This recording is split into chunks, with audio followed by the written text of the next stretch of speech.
coincide por estos importantes espacios académicos que siempre generan y que pues siempre están prestos aquí para poder generar esa reflexión que siempre es importante, es necesaria y siempre viene muy al lugar.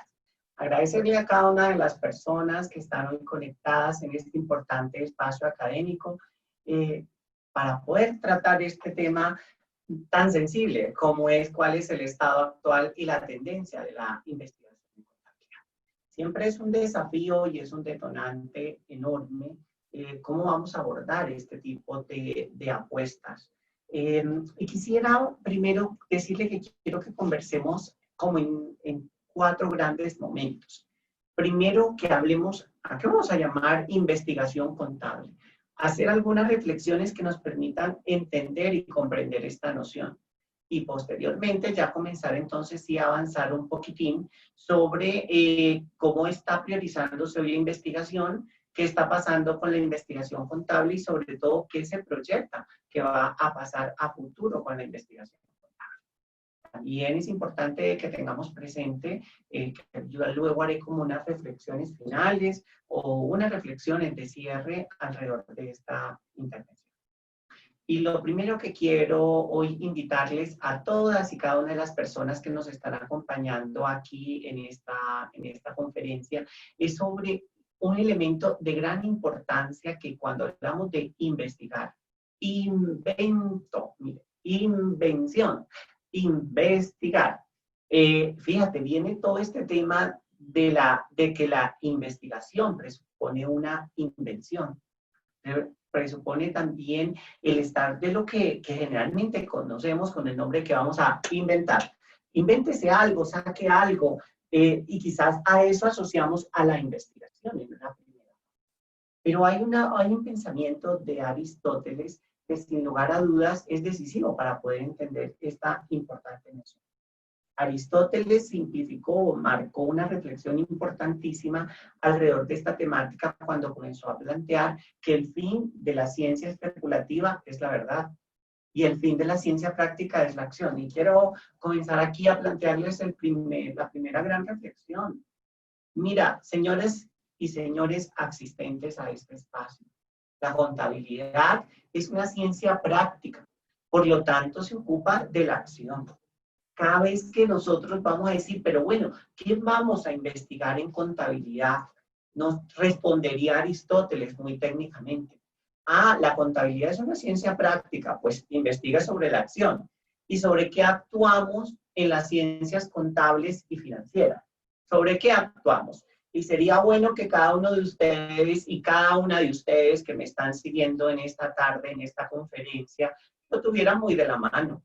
Estamos en finanzas. Vamos a hacer acción. ¿Cuál es la acción? Los modelos financieros, las tomas de decisiones. Cuando decimos, ah, perfecto, entonces podemos investigar por lo menos qué sucede cuando en el mercado público de valores se incorpora toda la noción de aspectos sociales y ambientales. ¿Cómo reacciona el mercado? ¿Cómo se comportan las inversiones? ¿Qué pasa con los forward? Porque debe generarse un efecto importantísimo en los forward cuando efectivamente comenzamos a incorporar las variables sociales y ambientales.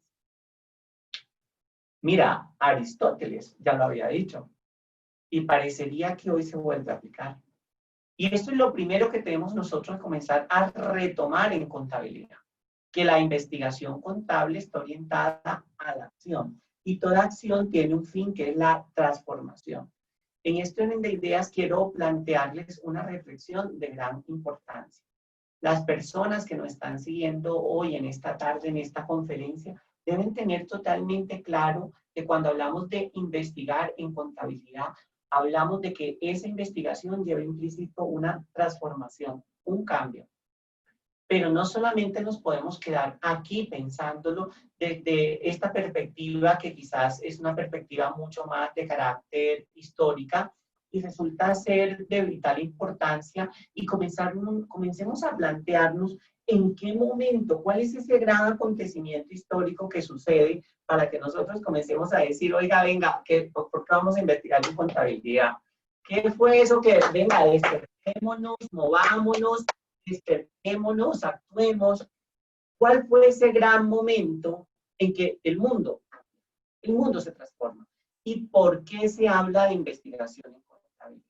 Y quiero explicárselo con 3 grandes reflexiones muy básicas, todas ellas, pero todas de gran importancia. Las primeras preocupaciones del hombre fue de la lógica. La lógica, explicar, cayó un trueno. Bueno, ¿quién hizo ese trueno? Dijeron, pues lo envió Dios. Y se comenzaron a dar cuenta que lo que el hombre no era capaz de hacer, el hombre decía, como que te tocaba y te decía, lo hizo Dios. Algo como así sucedía. Lo hizo Dios, porque no lo pude hacer yo.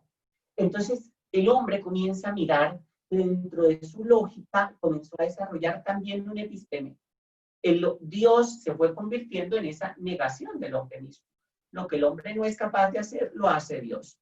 Y se resolvió el problema. Pero entonces viene una gran pregunta.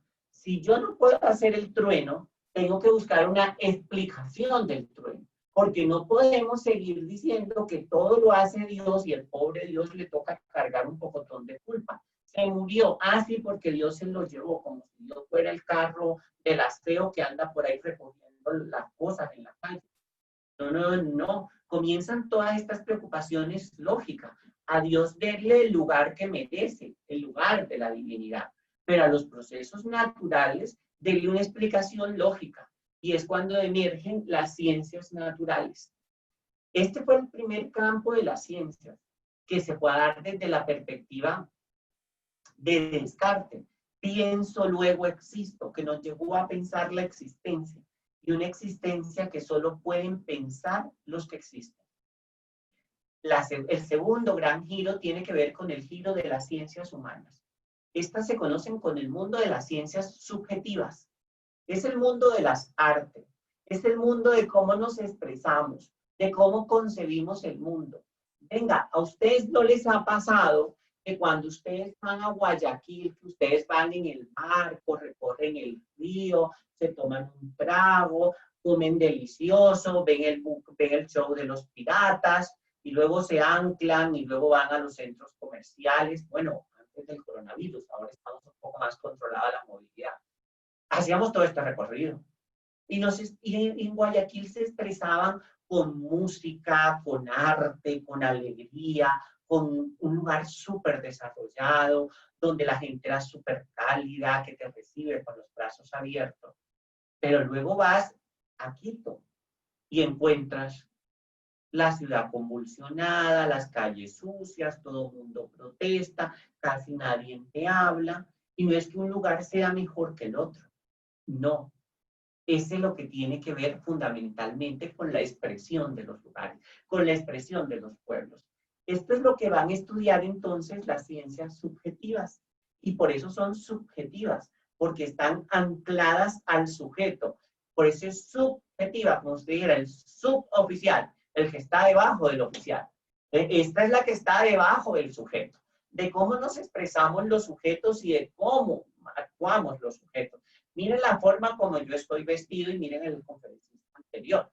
Claro, yo me veo mucho mejor porque tengo belleza, inteligencia y buena actitud.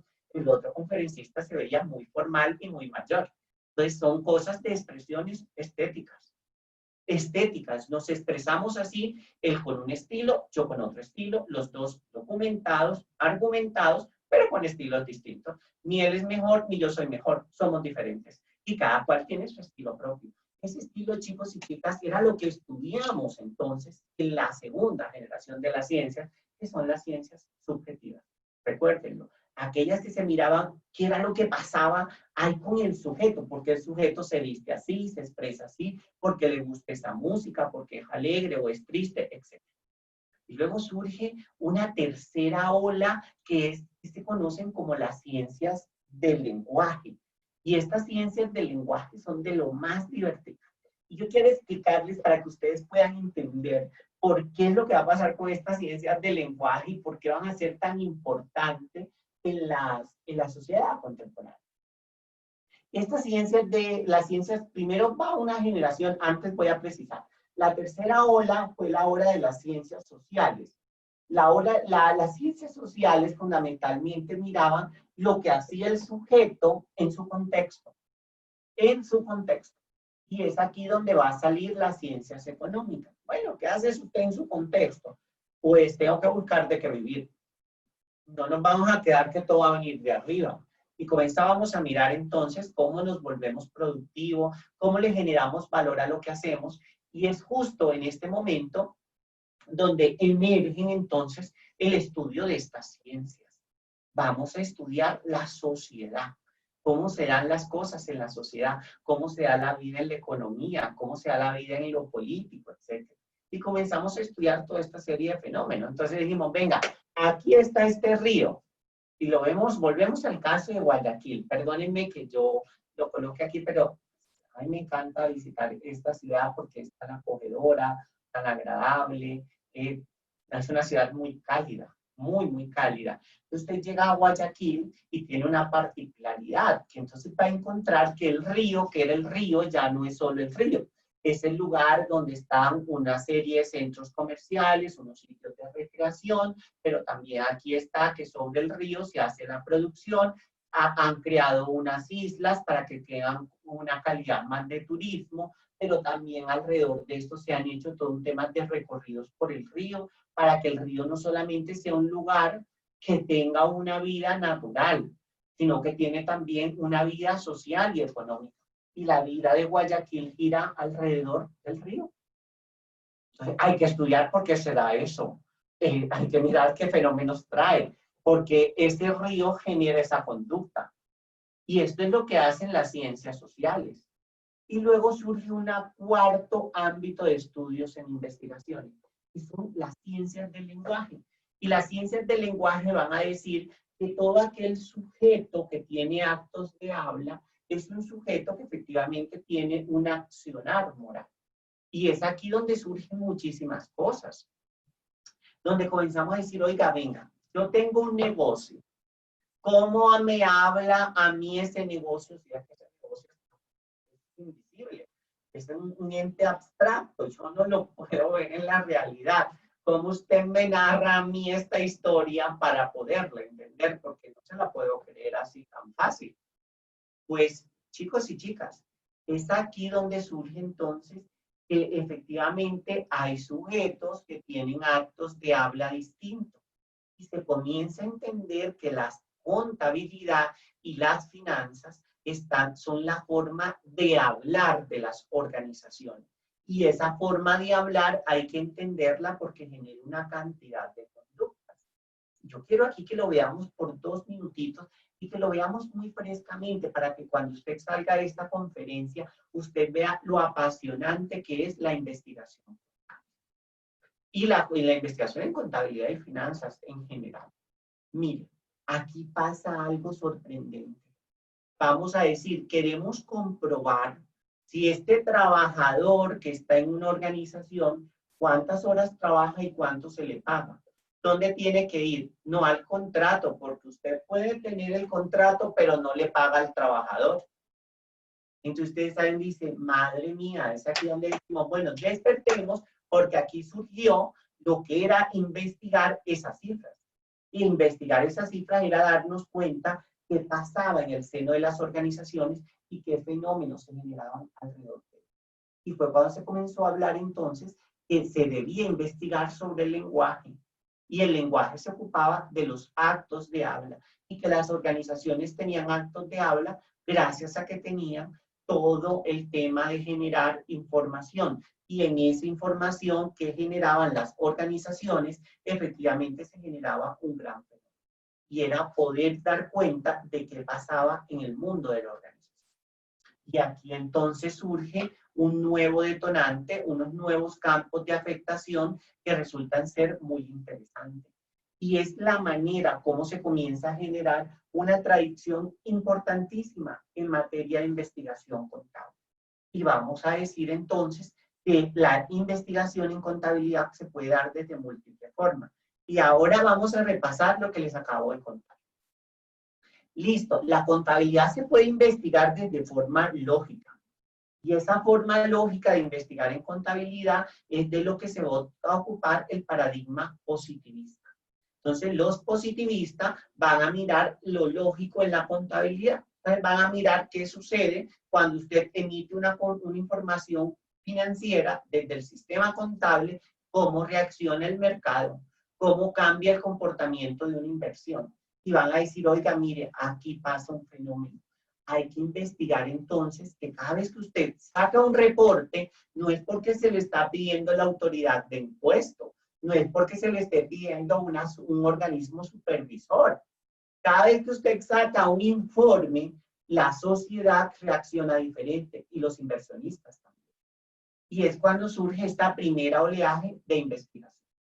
La segunda tradición, que es esta que veíamos del mundo de las ciencias humanas y demás, comienza a plantear que la contabilidad tiene un sentido más relacionado hacia las expresiones de los sujetos. Entonces, dependiendo del contexto en que se dé la información contable, los sujetos tienen diferentes reacciones. Y finalmente tenemos una nueva tradición que emerge, que es más de carácter sociocrítico, que va a decir, oiga, venga, la contabilidad no se puede quedar solo en la cifra financiera, no solo en el impacto financiero. También pensemos qué sucede cuando se emite información contable en la sociedad en general. Venga, y quiero que lo pensemos por 2 minutos, no les voy a robar más tiempo en esta diapositiva. Aquí hay un elemento de fondo. El estado de situación financiera o estado de resultados o estado de ganancias y pérdidas, como lo vayamos a llamar, aparece que la organización tuvo 1.000 millones de utilidades. Esas utilidades son bases ¿para qué? Para los impuestos. Sí, señores y señoras, para los impuestos. Para los impuestos. Y si de ahí viene el dinero para los impuestos, ¿qué es lo que estamos diciendo? Que si hay una información contable coherente, estamos hablando que las sociedades se pueden desarrollar porque el sistema contable informa cuánto excedente se genera para poder generar políticas públicas. Y aquí el gran fracaso de la sociedad que sale a marchar en las calles, a protestar, a tirar piedra, a quemar las calles. ¿Qué está haciendo? No está haciendo nada. Está acabando los bienes de todo, de los que pagamos impuestos, y nos está sobrecargando más impuestos. Y de seguro para que esos más impuestos se los vayan a perder peor, porque es que yo no lo sé dónde está el raciocinio. Y mira lo que me dice a mí la investigación contable sobre un hecho social. Cuando usted quema un transporte público o destruye una oficina y el Estado la tiene que pagar, claro, como están en protesta, que la llegada de los bienes se vuelve más costoso. Y se vuelve más costoso, hay que grabar mayor cantidad de impuestos y pues efectivamente la distribución se vuelve más aguda. Miren lo que nos hace la estructura de investigación contable. Como un tema social, que en apariencia la gente lo ve hoy tan normal, no es tan normal. Está incrementando el nivel de impuestos en la sociedad, está incrementando el nivel de déficit presupuestal, porque tienen los estados que asumir mucho más dinero en una economía que está generando menos ingresos. ¿Esto cómo lo estudiamos? Pues por la contabilidad, chicos y chicas. Y esto es lo que conocemos como una tradición en investigación, que es la tradición social y crítica en contabilidad o social. Entonces, teniendo este escenario, es importante que entonces nosotros nos hagamos unas afirmaciones y con esto para ir analizando estas afirmaciones, cómo van dando paso a lo que va a ser entonces la investigación y frente a todo lo que estamos teniendo hoy, ¿qué va a pasar con la investigación? Lo primero es que hoy estamos teniendo 3 grandes cosas. Lo primero es que estamos en una sociedad en crisis. En una crisis ambiental, en una crisis política, por lo tanto una crisis económica, pero también una crisis moral. Gente que no ha trabajado, que no ha hecho nada y que destruye todo, señala todo y acaba todo. Y no sabemos cómo vamos a vivir en la sociedad si la gente no quiere trabajar, la gente no está cotizando sus jubilaciones porque considera que no es necesario, porque nunca se va a jubilar, es decir, van a ser jóvenes toda la vida.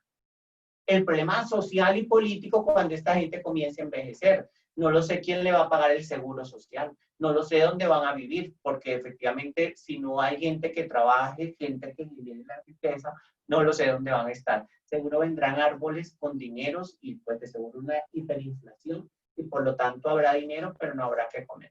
Para que lo veamos, que dónde está el objeto de la crisis. No hay materias primas. No hay materias primas, estamos viendo un tema crítico en la materia prima y esta nueva crisis está reconfigurando también la incorporación de monedas electrónicas y esto es muy cuidadoso.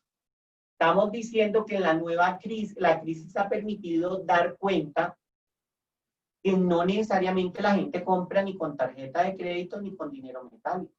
La gente compra también con otras formas de dinero. Con LAI se han creado unas nuevas cadenas de distribución. Entonces surge un nuevo enfoque de la contabilidad, donde la contabilidad comienza a capturar estas nuevas comunicaciones que se están generando y este cambio va a ser entendido entonces como una nueva categorización de la contabilidad. Ubicar a la contabilidad como una ciencia económica, pero también como una ciencia del lenguaje, con una dimensión social, con una dimensión de rentas nacionales y con una dimensión financiera. Ahora bien, esta realidad, ¿qué nos lleva a hablar en investigación contable? Y para ser muy, muy puntuales y muy concretos con el tiempo, vamos a ir mirando cómo se va a dar entonces estas nuevas temáticas que van a delinear la investigación. El primer aspecto que debemos tener presente es lo que tiene que ver con el cambio climático. El cambio climático lleva a un repensar que vamos a estudiar desde la contabilidad el cambio climático. Y de seguro a veces hay algún despistado que siempre me dice, venga, José, esto del cambio climático en la contabilidad es que nos enseñen a hacer inventarios de arbolitos y yo quisiera pensar por unos minutos cómo sería esto del inventario. Y me daría mucha risa decirlo, pero sería como que te voy a contar un arbolito, dos arbolitos, tres arbolitos. Esto, perdónenme, pero esto no tiene nada que ver con el tema de identificar este tipo de cuentas o este tipo de situaciones. Esto no es tema, no es el tema del cambio climático. El cambio climático nos lleva a que las organizaciones tienen que cuantificar cuánto le cuesta producir ese sistema de costos que se diseña, que le implica a la organización. Si la organización sigue produciendo de esta manera, ¿qué efectos va a tener en la organización? Perdónenme, esto es contabilidad de costos. Y sobre eso hacemos los análisis para poder generar las respuestas a las transformaciones en la sociedad. El cambio climático nos dice, tiene que tomar la contabilidad para que la lea diferente. En la manera como la organización está produciendo, efectivamente se deprimen los bienes públicos, se genera bienestar a la sociedad o antes por el contrario, se va en detrimento de los bienes que se dispongan en la sociedad. Esto sería un primer punto que tenemos que comenzar a mirar y que desafía la investigación contable. El siguiente aspecto que también entra fuertemente hoy en materia de investigación tiene que ver con el derecho a la desconexión. Aquí surge una pregunta de fondo. ¿Qué tanta tecnología es demasiada? Y perdónenme que traiga yo esta pregunta, pero es una pregunta que tenemos que hacernos. Tenemos organizaciones que dicen que lo importante en esta organización es el ser humano, pero tiene tanta tecnología que el ser humano no puede actuar de forma autónoma sin el permiso de la máquina. ¿Quién supervisa a quién? Pues esto es un tema de temas de información contable. Queremos organizaciones productivas, organizaciones competitivas. ¿A qué costo? ¿Un costo social o un beneficio económico? Porque también cuando decimos que hay demasiada tecnología, estamos diciendo fundamentalmente que estamos asumiendo un costo social enorme. La pérdida de la capacidad intelectual del sujeto. Un sujeto que no tiene la capacidad de producir. Entonces, ¿para qué tenemos un patrimonio humano, un capital intelectual dentro de la organización? ¿Cómo lo vamos a entender? ¿Cómo lo vamos a valorar y cómo lo vamos a proyectar? Y entonces surge un siguiente punto. Y viene fundamentalmente un punto que resulta ser demasiado delicado y demasiado sensible. ¿Cómo vamos a salvaguardar entonces los recursos para la generación venidera? Y quisiera invitarles a ustedes, chicos y chicas, personas que me siguen en esta conferencia, a que pensemos qué significa salvaguardar los bienes venideros. Salvaguardar los bienes venideros es que usted ya no va a tener la posibilidad de que su abuelo le cuente la historia, sino que la historia se la contará el Internet. Estamos diciendo que estamos sacrificando una sociedad que pierde la capacidad de transmitir de una generación a otra el conocimiento. Estamos diciendo que hay un problema de fondo, una sociedad que perdió la sensibilidad por lo humano. Y viene la pregunta entonces, ¿qué tipo de organizaciones empresariales vamos a requerir para el futuro? O yo no lo sé, chicos y chicas, si ustedes se han puesto a pensar esto. Cuando decimos entonces que cuando certificamos los estados financieros, damos cuenta sobre que la empresa continuará operando en el futuro próximo. ¿Será qué tipo de operación irá a hacer? Si estamos cambiando la dinámica del sujeto. ¿Cuál será el tipo de empresas que van a surgir y qué tipo de inversión vamos a tener? Y fíjense lo que estamos teniendo hoy en el mercado de valores. Estados que le dicen a organizaciones privadas, usted nos educa a 500 niños, pero le devolvemos el dinero si esos niños sacan este porcentaje en la prueba de estado. Si no logran sacar este examen aprobado que hace el estado, que se hace una prueba como la prueba de PISA, pues lamentamos decirle que no le pagamos. Es decir, el sujeto, ese estudiante, se volvió un objeto de tasación en el mercado y que se mide su productividad a través de la evaluación en una prueba de estado. Chicos, miren que no les he hablado nada diferente a lo que hacemos en contabilidad. No le he hablado nada diferente a los registros diarios que tenemos en contabilidad. Lo que estoy explicándoles es cómo cambia el entender. Eso que usted hace todos los días en el balance, qué significado tiene y cómo se utiliza para investigación. Y también lo utilizamos para investigación, para generar desarrollo, para generar beneficio y para generar valor agregado a las organizaciones. En otras palabras, estamos deparándonos entonces que en las sociedades contemporáneas estamos viendo que surgen las empresas con un nuevo ethos, una nueva ética que se soporta en la crítica, una nueva ética que promueve la innovación. Entonces estamos diciendo que la función hoy en la contabilidad es medir qué tanto una organización es capaz de innovar. ¿Y qué nos permite innovar? Pues contratar talento humano, generar efectivamente espacios de producción intelectual y cuánto cuesta producir de esa manera. ¿Quién hace esos análisis? Pues lamento decirles que usted y yo, los de las áreas contables y financieras, pero somos también nosotros los que nos planteamos un nuevo concepto de ética. Cuando nos volvemos demasiadamente obsesivos con decir, es que aquí no se está haciendo esto así con los 4 pasos, y no somos capaces de poder pensar por qué los sujetos no hacen esos 4 pasos. Cuando usted y yo no nos sesgamos a decir, ah, no, es que la gente no lo quiere hacer, o es que la gente es muy desordenada, etc. Cuando nosotros somos capaces de trascender estos análisis, entonces estamos diciendo que estamos tomando una posición crítica y estamos promoviendo una nueva cultura ética. Por lo tanto, aquí la gran reflexión estaría en los siguientes términos. Y quiero plantearlos de la siguiente manera. El primero, que vamos viendo aquí donde está este cuadernito, tiene que ver que fundamentalmente hoy emergen otras nuevas formas de registros y de divulgación de la información financiera, que efectivamente va a permitir representarle a la sociedad los bienes que se tienen en esta sociedad. Y esto no va a venir ni por el Estado, olvídese usted que esto va a venir del Estado. Olvídese que esto va a venir de una política global, olvídese. Esto va a venir cuando usted y yo pensemos que lo que hacemos en contabilidad pueda servir para transformar, para hacer esto, un reconocimiento de los sujetos, de las personas en sus contextos.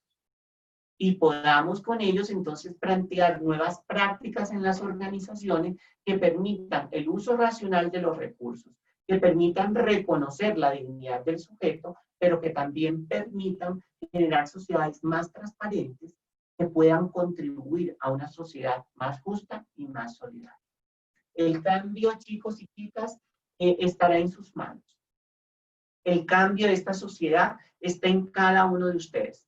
Y entender el cambio y la transformación de la contabilidad y la función que reviste la investigación para transformar en la sociedad también está en sus manos. Así que espero que estas reflexiones a través de esta conferencia les haya permitido a ustedes a lo largo de esta media hora de intervención tener esta claridad de la importancia que la investigación contable parte de entender el papel que desempeña en la sociedad la información contable y financiera y cómo a partir de ella podemos entender conductas, pero también podemos transformar sociedades. Muchísimas gracias y si hay alguna inquietud o alguna reflexión, yo estaré atento con el mayor de los